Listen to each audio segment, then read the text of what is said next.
Hello everyone, welcome back to Reed's Reviews, and today we'll be reviewing Core Class Iguanus, Core Class Bombburst, Deluxe Skullgrin, and Voyager Blugeon. The reason why I'm doing all these figures in one review is because they have the same, well, their original toys have the same gimmick, and they're kind of replicated here. Not in physical, form, I mean more so spiritually. That all of these guys were Decepticon pretenders. And if you're wondering what a pretender is, it was an old G1 play pattern for a while, where essentially you have this monstrous looking outer shell, mostly for the Decepticons, well, actually all for the Decepticons.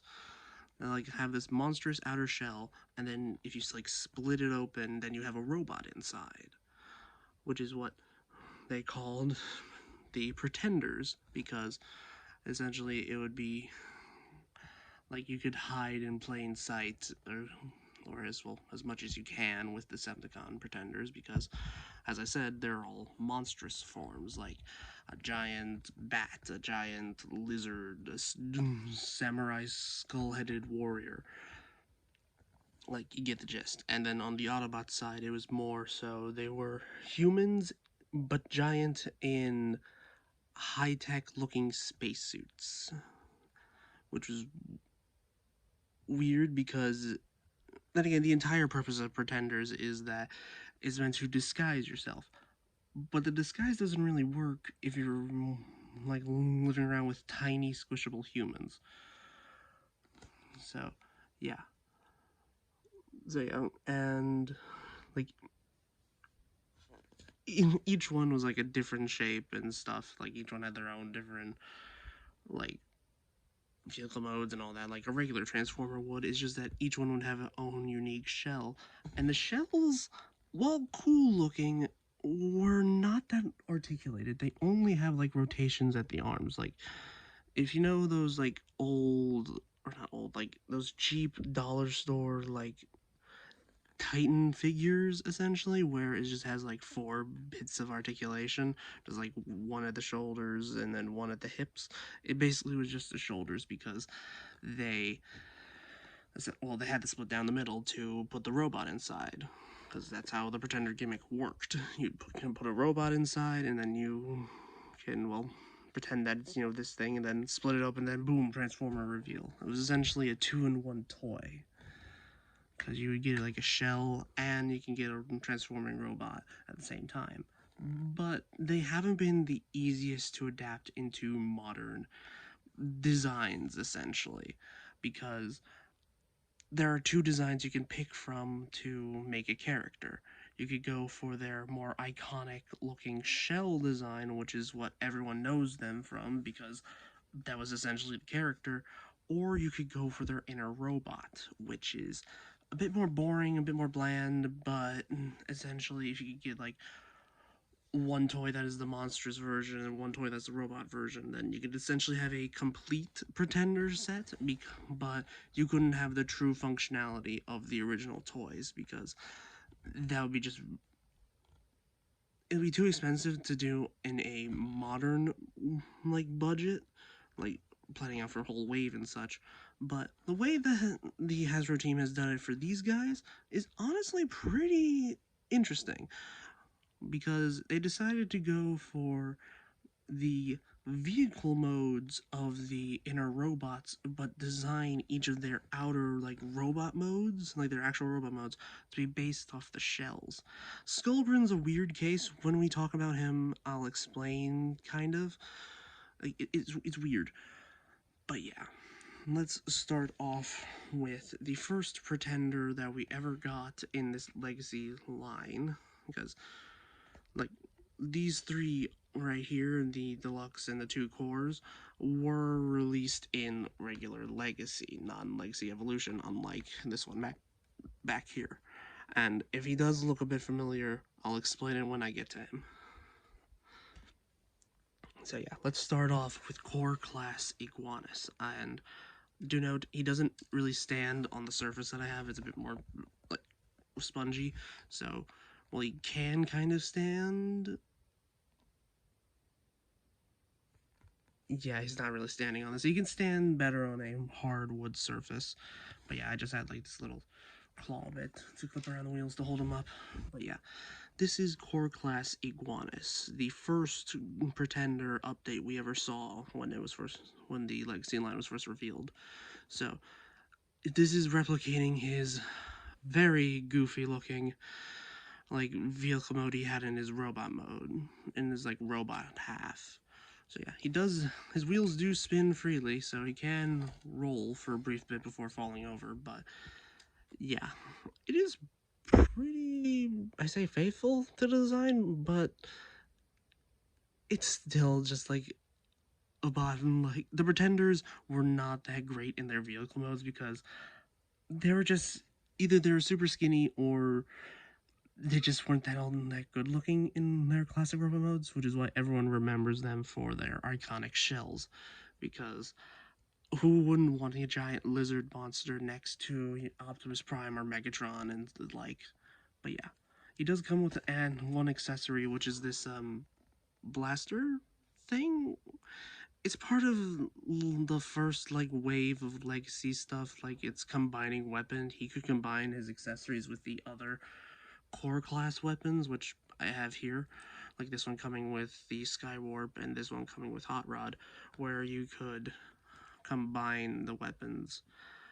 And do note, this peg here would be longer, but it broke in my Skywarp's like stand port area, so it sucks, but it would otherwise essentially just block it right here, so it just twists in, then you get this combined sword thing, which can be used by bigger figures because of this 5mm port, but can also be used by core class figures, which it's fine.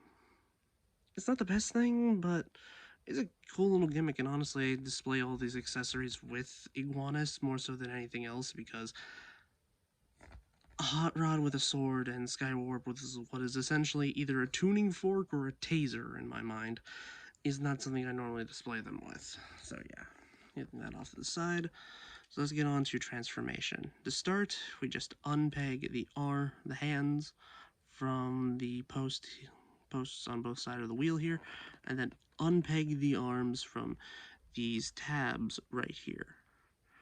Yeah, they just go into like the shoulder part right here in this gap. So yeah, just bring them forward and then bring the arms down like that. Unpeg the feet from like the same way because he has 5mm ports in the bottom of his feet. Then untab the legs from the tail here, like yeah, top slot, and then do the same thing on the other side. Okay, and then just move this wheel up on its ball joint, and same thing goes with this side.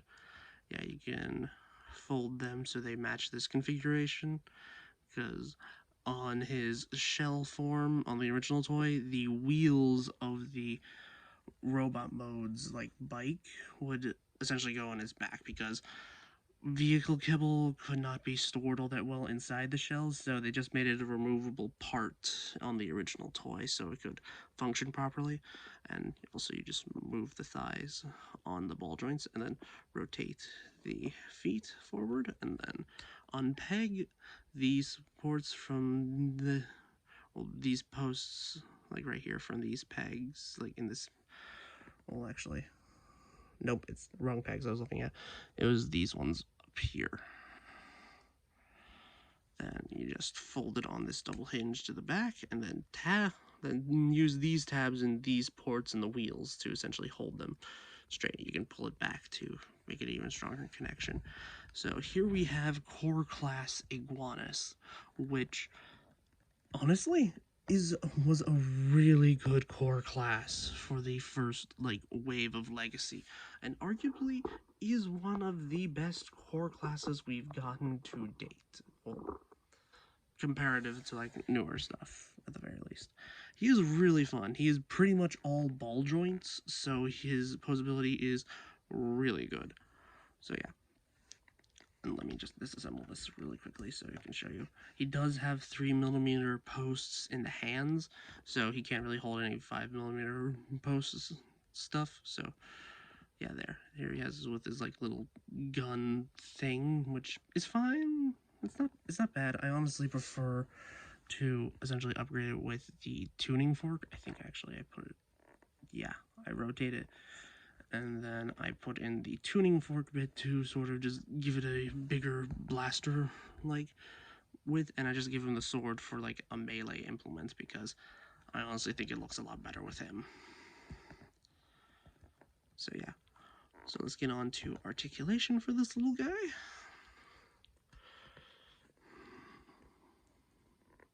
So yeah, he does have a ball joint at the head. He can't really look up that much, but he can rotate side to side. So yeah, then do be careful of these spikes here on the side of his head. They might chip the paint here. It hasn't happened on mine, just be wary. He does have a ball joint at the shoulder. He can't really move his arm back that much because of the wheel kibble here, but you can get a lot of expressiveness out of him. So yeah, he does have a waist swivel, which is rare on a core class. Well, I say rare, but it's more so how they use it in the design. But yeah, he does have a ball joint at the elbow, so he can use it as a like elbow joint, and well, gets 90 degrees bend. He does have a ball joint at the hip.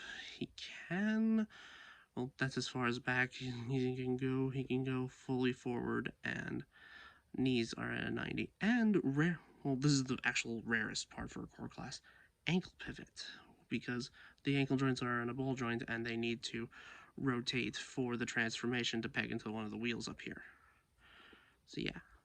And also 5mm ports the feet, so if you want to like use weaponizers on him, or at least the feet extenders and parts of them, then boom. So yeah, that was core class Iguanus. Honestly, a really fun desk toy for a small transforming pretender lizard. So yeah, there we go. So on to his other small compatriots, which is Bombburst, which replicates the design of his like robot vehicle mode very accurately if you're looking at it from above. Like, this is pretty much accurate. But if you try to look at it from beneath, it's well, let me move this. He doesn't have a dedicated stand port for in vehicle mode, so you can just use the 3mm ports to fit onto one of these good smile simple stands, which is what I've been using for all of my reviews. So yeah. So yeah, it's kind of like this, like where all the kibble has to of the robot mode has to go somewhere. It happens to all like jet transformers pretty much, and there are a rare few exceptions to this, but it is what it is. So yeah, like pretty much one-to-one with his like vehicle mode from his robot. So let's get to transformation. So just like the axe, it has two little like clips here that you see here on the tip of the axe here, where my finger is. So yeah, it just hooks underneath that spot there. So once you get it in there, and then you just push it forward, because the bottom spike here pegs into a tab in there in the middle. So yeah, once you get that removed, then you can angle this backpack to the back like this, and then unfurl the legs, use a waist swivel, untab, I say, I'll explain it in a minute, as arms in there, and then open up the feet on both sides. So yeah, arguably the most simplest transformation out of all of the bots. Well, actually, we'll then rotate these forward. Like the most simple transformation out of all of the bots in this like review that I've shown off, because the next two are going to be the bigger ones. So yeah, here is Bombburst in his robot mode, and it was really like if you just take off like these parts here, then it's pretty much accurate to the original like design of his like shell. And you can do this for a little extra like Easter egg. Essentially, you just extend out the cockpit here so it just slumps into place like right. You can essentially do like give him his like old wings that he had on the back of his like shell, essentially. Like you can give him that illusion, but I feel like there's a better way to do this. Like just have it so that way you can have the like parts like this so it could be slightly out, but the only way for you to get these parts comfortably like pointing down is when the bat like wing detail is not facing forward because of how they like molded this piece. Or let me try it the other way. Actually, I have no idea what the hell that sound was. Okay. Yeah, if you try and do it like closer to the body, it ends up looking more like a jetpack essentially. But yeah, I just tend to, if not, then I just put these parts just flipped around on his like arm wings essentially. But yeah, these things are also can be used as axes because, well, I mean, who wouldn't want to use giant blasters as, you know, axes? And he does have his classic, like, shell axe, essentially. But yeah, let's get on to the articulation of this guy. So he does have just a rotation at the head, no up or down movement. But there is a... Well, at least I thought there was. But yeah, whatever. He just has a rotation at the head. He does have a waist swivel. He does have a ball joint at the shoulder. And here's what I find annoying about this is because they could have put a tab here in vehicle mode to tab into like the hips here, because in vehicle mode these are just free floating essentially, and if you get a copy with loose ball joints, then the vehicle mode's like plane is essentially going to be flopping the moment you touch it, which does suck.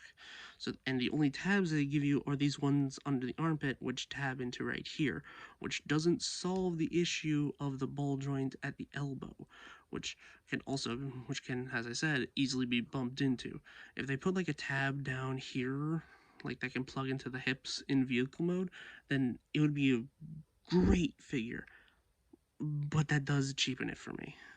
But yeah, he does have the same ball joint system as Iguanus, where the elbow swivel essentially is the ball joint, which also gives you over 90-ish. But yeah, he does have an unimpeded ball joint at the hip and like 90 degrees of bend at the knee. So yeah, he can do the full splits, well, as full as you can. Yeah, and also he does have ankle articulation, which is surprising. But yeah, also, you can adjust the feet to essentially like match whatever like terrain he's on, and they can act as claws kind of, especially with this front bit if you're like careful enough and like articulating. But yeah, that was core class Bombburst. Let me put him back in my preferred robot mode configuration with the wings like this. So yeah, that is the end of his portion, and then let's get on to arguably the most controversial of all of the pretender updates that we've gotten so far, and that being Skullgrin, because his vehicle mode here is pretty much supposed to be a hover tank with treads. Like, is the front half supposed to be the hover tank? Which, it is weird. I have seen multiple fan modes to essentially make this into a proper tank with the skull head facing forward, sort of like has a battering ram, if that makes any sense. And ones where people have modded actual wheels to the front here to give it like more cohesion, essentially, because this alt mode is essentially is a plank. It is kind of reminiscent of the original toy in a way, but it's not the best. It's not, sadly. Like, when he's in robot mode, he's honestly fine to mess with, but his robot mode also has a few oddities compared to the other two we've reviewed so far. But yeah, he does have rotation here at the turrets. You can angle them down separately because they are on 5mm ports. So yeah, you can do that. And you can put these bladed accessories wherever you want. It's just the preferred spot is right here, essentially covering a bit of a gap. But yeah, so yeah, you can plug them up here as well. And that is also another complaint about this figure, is the rubbery, like white plastic in some of the areas, especially on the swords, when you don't really want your sword to be warped in any way, which it does suck. But yeah, we'll talk about that more in robot mode, because his robot mode does have a few more areas of that plastic. So yeah. So to start things off, let's move these thigh pieces forward. There we go. And then just move them forward on their double hinges, like right here, there, and then pop the feet down. Okay, and then there, you just untab the tread section back here from this tab to this port and that tab to that port, and then just bring it down and then rotate this part to the back and then flip it all forward and then squeeze it all in. And there you make the full leg. Just gotta copy that on the opposite side, and then you can split the legs, and then you just rotate both of the hips down, so where you have this complete part right here. So there's the bottom half all done. Then flip the top half forward, and then a few steps here. Just get an untab and then swing out the arms like this, and then bring them down on this part here. You'll feel it click. Yeah, make sure it's like that so it can fully like flip once we get to that. So yeah, just bring down this chest piece right here, and then just fully rotate the entire body like that, and then bring up the head. Well, actually just bring up these back horns, and then you can flip the head up and then tab the chest back into place. Swivel the arms forward so they're facing like that, and then flip the hands out from underneath. There. Flip the head out, bring out the horns, and then just straighten up the cannons, and then bring down this tiny little tail that was part of this here. And there you have Skullgrin in his robot mode. It is a odd, going from core class to deluxe, it is a odd hybridization of the core robot and the shell, because, well, I can point out the obvious parts that were the shell, like the entire hip piece here, the shoulders, the helmet, the head, obviously, and then maybe these spikes here, but the rest of it, and also I think the tail as well, but the rest of it is pretty much his inner robot mode. And weirdly enough, while I do think it is not monstrous enough, I do think it is,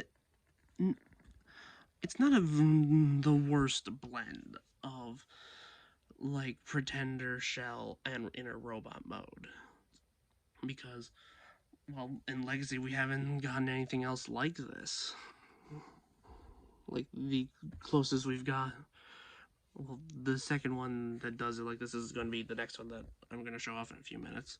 But yeah, he does come with swords that can act as blasters, which you could peg in right here. But yeah, no, I do question why they made this out of the same rubbery plastic as, well, like the entire, like pretty much the, well, horns here, which it does make sense because these are a bit spiky, and like also these parts here on the shoulders, and also these hip skirts with the spikes, which I don't know if this is going to be a problem on multiple copies, but on mine at the very least, the top part of the like hip skirt right here,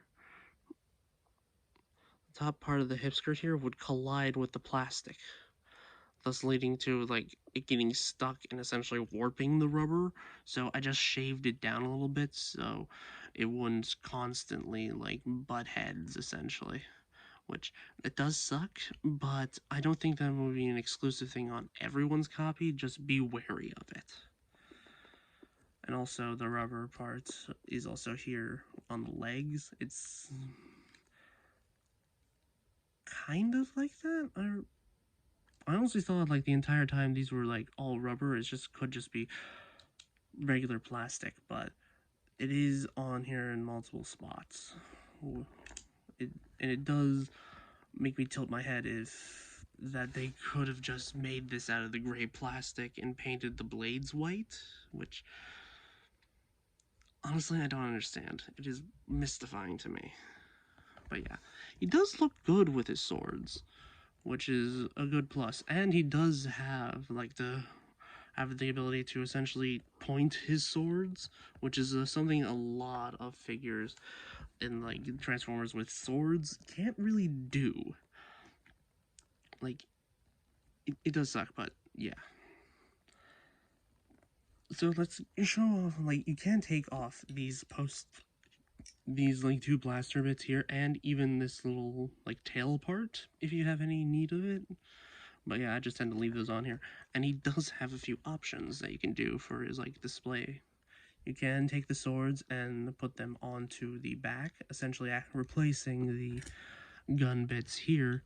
And you can put them and use the ports underneath the arms and put the guns there, essentially giving him underslung cannons, which honestly is a really cool way to display them. I do think that this is really cool as a way to like display, but I honestly do prefer the swords because it's just a whole lot of white behind his head if you put the swords there, and it's kind of, I prefer the swords honestly. But yeah, let me just get all of this stuff off of him so we can go over his articulation. So yeah, articulation at the head is surprisingly not that hindered. As he gets side to side is, well, he is pretty big, so his head is pretty big because, well, that's like all the head space. I've seen a lot of customs just people just taking this head off because it's on the ball joint and replacing it with the inner robot head. So yeah, like it does like have a really good range at the ball joint, like on his head. So, and he can do the full cross split, and his arms can move back a bit because of the transformation, but if you continue doing that, it's going to just undo the back paneling here. So yeah, and then he does have a some rotation here, and he does have over 90 at the elbow. And as I showed off earlier, he can like tilt his use a transformation joint to tilt the fists down to essentially get him to point his swords. And he does have a waist swivel, so legs can flip up that far, like full front, and then can go all the way out to the back. As it sort of showed off there, you get full 90 at the knees, and you do get a really good, like a full 90 at the ankles. And the ankles can kind of pull down if you want to, but it does kind of start undoing the transformation here. So yeah, well, I see this figure getting ragged on as one of the worst of Legacy. Honestly, I think there could be worser ones out there. Sorry, that's my cat if you hear that. But yeah, I honestly think as a update to Skullgrin, it's not a bad one. You can still probably find this on shelves because, well, it's shelf warmed hard because probably because of either the reaction or, well, I mean, don't get me wrong, he is not the worst, but I won't categorize him as the best of the best. He is just Skullgrin. That's pretty much the best way I could describe him. So yeah. And on to our last figure of this video, and this is Voyager class Blugeon, which, ooh, he is good. Like, and if you recognize this vehicle mode at all, you probably remember it from my previous review of the Legacy Evolution Voyager TARN, which this is basically just a slight remold and 100% repaint of that figure. So it does have like two new parts, one clearly visible here being this sword, which honestly has a sword for Transformers.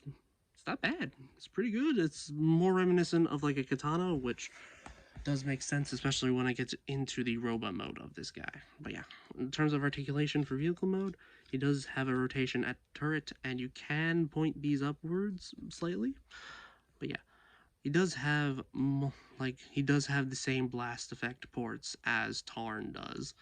So you can plug blast effects here on the antenna and in the cannons, but that's it.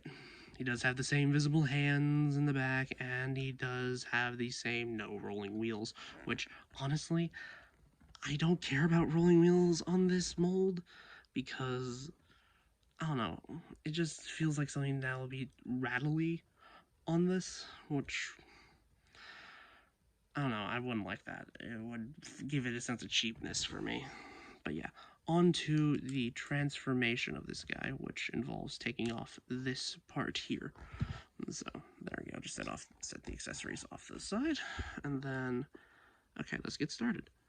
So first things first, untab these panels from the arms here, and then flip them like till they tab from this post here to this like this post to this like tab slot there, and then just flip these panels closed to fill in the gappiness, and then we untab the legs and the feet from these posts here on the arms and these two on the back that go into these slots and these slots like respectively, and then just untab the arms, flip them on that hinge, and then fully flip out the legs until you hear it click on either side, if so, and then just flip out the feet, and then we move on to the top part of the body.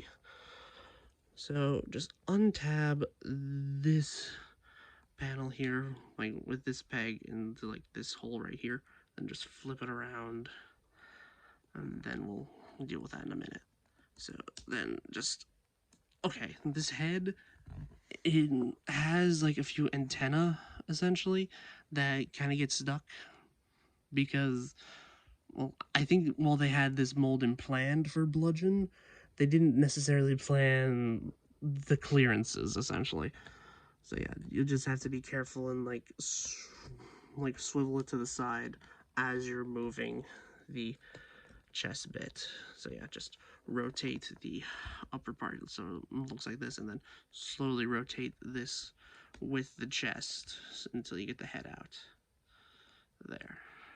And then fully bring these up, then slide them in, bring the chest down, bring the head up. Okay, after having this rotated, then just fully tab it into the back, and then flip up these antenna.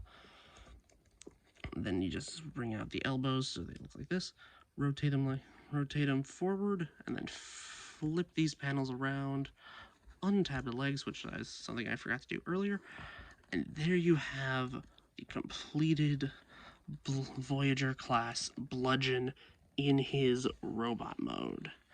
And as a Blugeon update, it is surprisingly good. But then again, it was kind of planned in combination with the Tarn figure that I reviewed before, because if you can see on Tarn that a lot of the details were essentially mixed to give us this Blugeon, because these are both based off of their comic incarnations. Sorry, my cat again.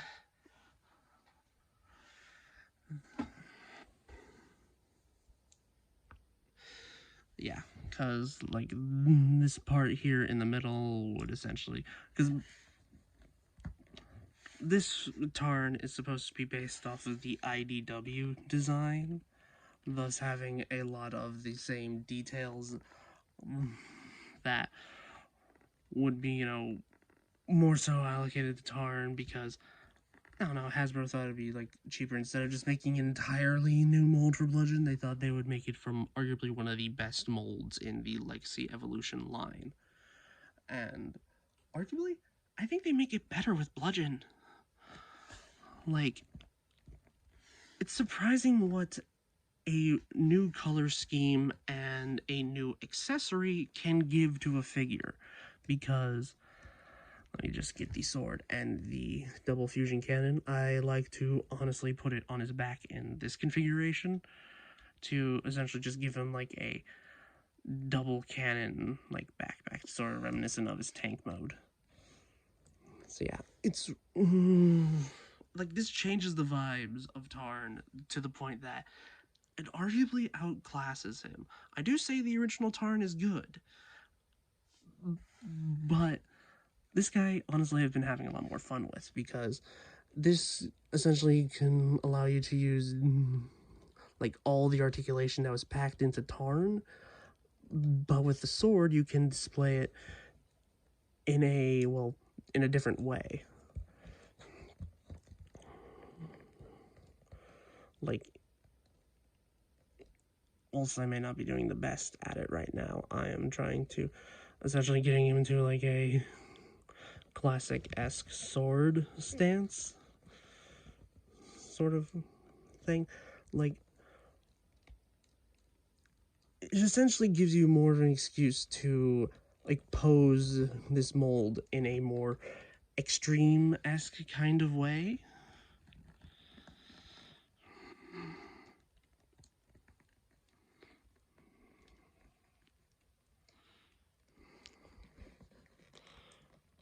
Like, you can make him look more acrobatic than the Tarn mold, because the only accessory that he has is this double fusion cannon part, and there is only enough pointing and shooting that you can do that won't get boring after a while.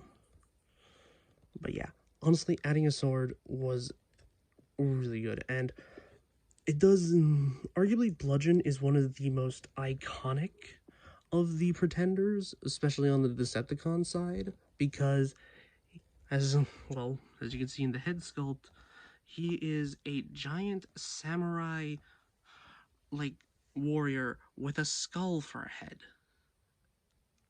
Like, that is arguably the most badass thing that Transformers designers have ever done. And while the original toy can look a little goofy, I arguably say the updates to make him look more, like this, looks really good. So yeah, let's get on to the articulation. Let me get the sword out of his hand for a second. And you can store this on any of the 5mm posts that he has. Like, for example, you can put it on the back of the fusion cannon here. Like, can't really reach it, but it's stored back there. So yeah, you can take this off just to show it off. You can do what you can do on Tarn and put the cannons on the side of the arm and put the sword on the back. Like this. It is not my preferred method, because I personally like the two cannons above the back. It gives him more of a different silhouette to Tarn, because this is just Tarn in Halloween colors and a skull mask, if you ignore the sword. Like, if you have the cannons like this. So I'm just showing it as, like, this is an option you can do more so than anything else. You don't have to do it like I've showed you, like, the first way around, but this is my preferred method. But yeah, now that I got all this stuff off of him, let's get on to the articulation. So he does have a really expressive ball joint at the neck. Like, he can do the full tilts and such, and he can use the transformation joint to make him look even, like, higher. So yeah, he does have a waist swivel. He does have hinges at the shoulder, but it moves the entire shoulder block with it. Instead of like moving here, it moves in the chest. He does have a full unimpeded rotation here. He does have a elbow swivel, above 90 degrees of bend at the elbow, wrist swivel, and opening fingers, which is really nice because, well, he can hold basically whatever he wants. So yeah, he can do a full kick forward and a full kick back. He can do full splits. I would be cautious of this hip skirt here because it is not attached to anything besides the pin. So as you can see, it's moving with the leg. It is essentially free floating. So if it gets caught on anything, I would be careful and just try and like hold it if you're trying to pose like the hips in any direction. But yeah, he can do almost a full split, and it does have over 90 at the knee. You can untransform it a little bit to get a full like 180. It does have pretty good ankles, like they do get blocked by the design a bit, and his feet can go forward and back at the, like, so you can essentially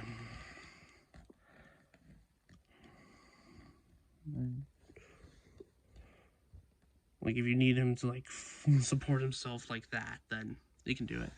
So yeah, that has, well actually not yet, because I want to get like one big group shot for the finale here. So yeah, so have they done a good job updating all of the pretenders we've gotten so far in terms of the Decepticon side? Arguably, I've say they have done pretty well in a lot of their like release case. Like, I'd say 3 of these figures are really good, and 1 is okay, pretty much. And honestly, it's Skullgrin's the ones that's only okay, sadly. Like, he's not bad, but he could have just been a bit better. But yeah, do I recommend getting the Pretenders? If you like more monstrous looking Decepticons, honestly, I say go for it. They probably have more Pretender stuff planned for Legacy United, so I do hope we get like some new designs on like the older Pretenders. Maybe they'll do some interesting remolds that we'd never expected. So yeah, that has been my review for the modern version of the Pretenders, or Decepticon Pretenders that we've gotten so far. So please subscribe, give me a like, show this to your friends, and I do have a Patreon link on my channel if you want to keep the lights running around here. And this has been Reed Reviews signing off. Have a good rest of your day.